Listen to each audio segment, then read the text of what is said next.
What is good, everybody? Welcome back to another Minimal Mondays, and if you're new here, my name is Paul, and for today's video, we've got a very special one planned, as we do have a retro Jordan 1 that is nearly 10 years in the making. Today, we're going to be taking a look at the newly released 2026 Jordan 1 Low Band. Not only will we be taking a look at the sneaker in detail, breaking down all of its characteristics, attributes, and of course leather quality, but we will also see them styled on the body, featuring some garments on our website. Now, if you do enjoy this style of video, will we bring in the sneakers that you want to see, style them, break them down? Please be sure to communicate that to us by liking today's video and subscribing to the channel with notifications on.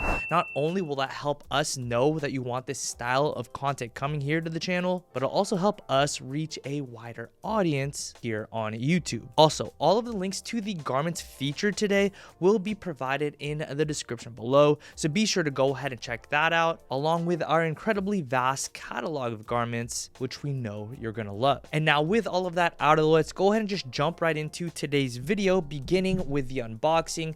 As you can see, this is a very special Jordan 1 box, signified by all the X's throughout. This actually comes as a product of Nike's incredible marketing campaign around the band Jordan 1. That being, Michael Jordan back in 1985 wore a pair of black and red sneakers, which broke the rules of the NBA's dress code. But rather than not wearing the sneakers, Nike decided to pay the fine and allow MJ to wear the band ones, creating a bit of a legacy to the shoe, which led to the sneaker really symbolizing some level against rebellion, some may say. But with that said, jumping right into the box, the sneakers do come encased in some tissue paper. Jordan Brand was nice enough to give us some extra laces, and here we have the sneaker. Now, as I've already stated, we have not seen a low variant in quite some time, which is why a lot of people were very excited that these were dropping right around spring summertime, because that's generally when people break out the shorts, and lows are commonly known to be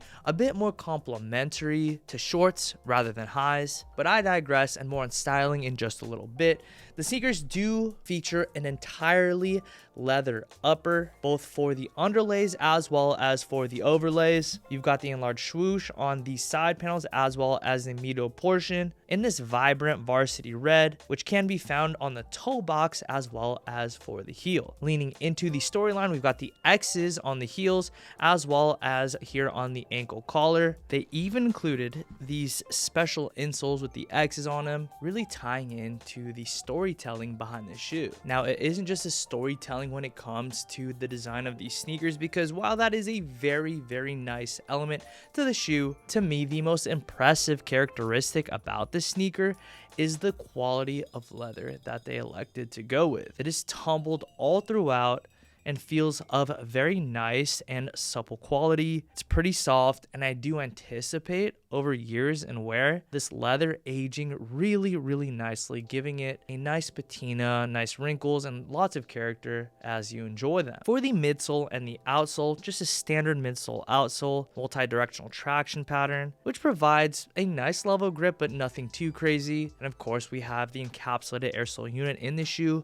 which is why they call it an Air Jordan. But again, nothing crazy in terms of technology, and an aspect that we've seen time and time again with Jordan 1s. For sizing, I do recommend just going true to size. What I did, opting for a size 9, and I find them to fit great. Now, on the topic of fit, let's go ahead and segue over to how I styled these for today's video, beginning with the first outfit, which does feature a vintage Nike hoodie from the 90s, which I did find as very befitting, as this is a retro sneaker after all. And I went ahead and paired that with the ultra baggy bone shorts. These are made from a premium 13-ounce vintage wash cotton twill, allowing them to have a nice vintage wash but be extra soft. That in tandem with the silhouette makes these shorts the perfect summer alternative, because they're going to be breezy, comfortable, and offer plenty of room. As entailed in the name, they are cut to fit very relaxed and oversized, finishing at just below the knee. Now, I don't know what it is about red and camo, but I do really love this pairing,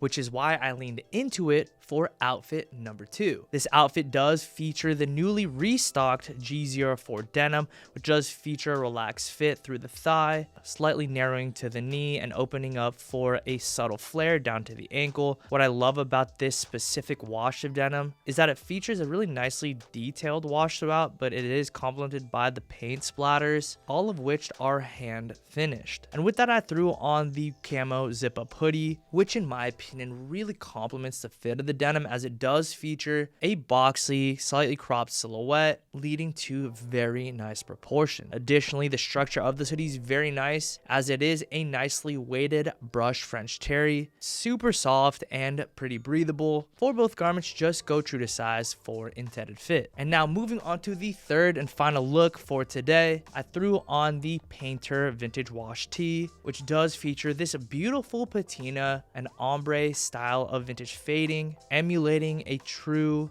sun beaten t-shirt. It is finished with beautiful paint splatters and is cut to fit, boxy with a subtle crop. For this outfit, I did go completely tonal, opting for the vintage wash black G05 denim, which unlike the G04 features a relaxed straight cut, featuring ample room through the thigh, but finishing down to the ankle with a straight cut finish, allowing for the pant to sit beautifully atop the Jordan 1. Now, this style of outfit is perfect for a sneaker like these because they really are a statement, and so going with the tonality of a fit really allows the Jordan 1 band to really stand out. But you guys let me know in the comments below what you thought about these outfits, as well as the newly released Jordan 1 band. In 2026, it's been such a beautiful thing because a lot of the best sneakers are pretty widely available, and so you have the option of picking them up at the real retail price of $145, which is in stark contrast to just 5 years ago when these were flipping for